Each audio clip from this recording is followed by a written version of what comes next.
I'm just an alien.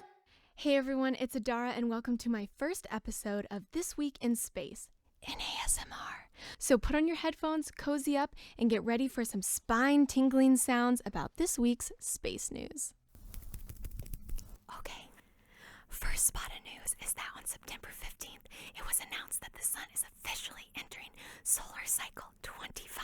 It's an 11-year weather cycle, and it's very important to predict this activity because it can drastically affect life on Earth with our electronics and even astronauts' journeys into space. We've got a very important mission planned for 2024, sending astronauts back to the moon.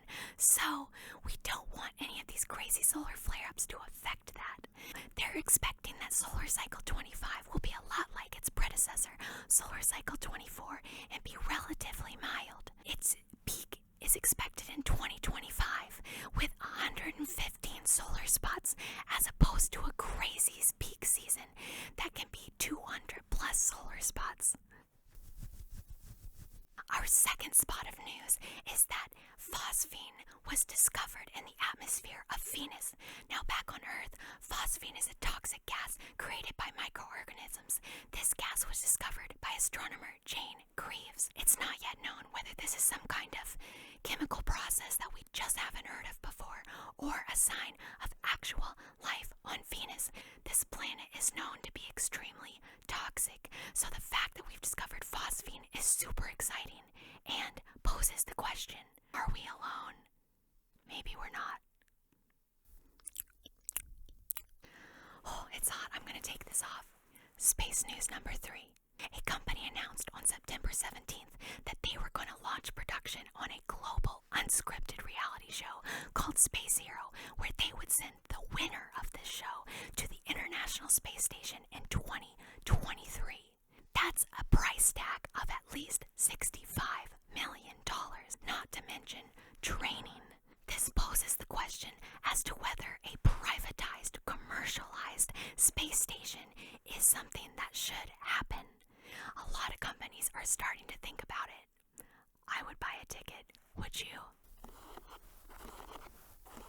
Space news number 4. The Space Development Agency has awarded its first major contract to produce and launch 20 satellites within the next 2 years at a price tag of $15 million per satellite. These 20 satellites will launch and become part of a low-orbiting infrastructure that could grow to hundreds to do everything from communication to missile targeting and other defense maneuvers for the military. I still don't know how I feel about that one. I'm going to need my phone for this next one because there's a lot of big words. Space news number 5. A Mars small sat mission got booted from its ride on a NASA asteroid mission.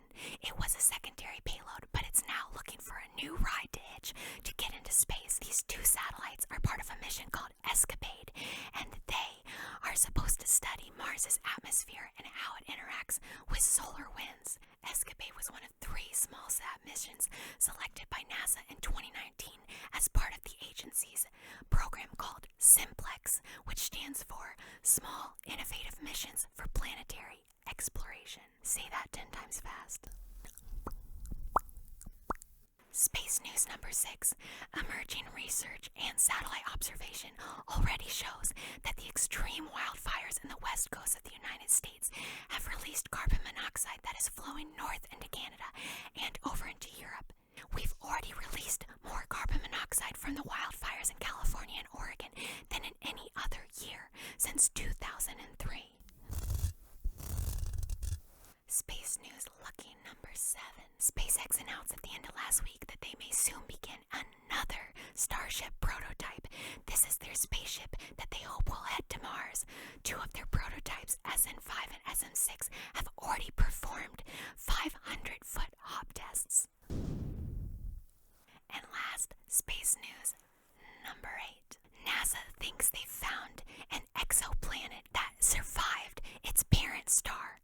This Jupiter-sized planet was found orbiting a stellar corpse about 80 light years from Earth. How cool. Well, that's it for today, folks.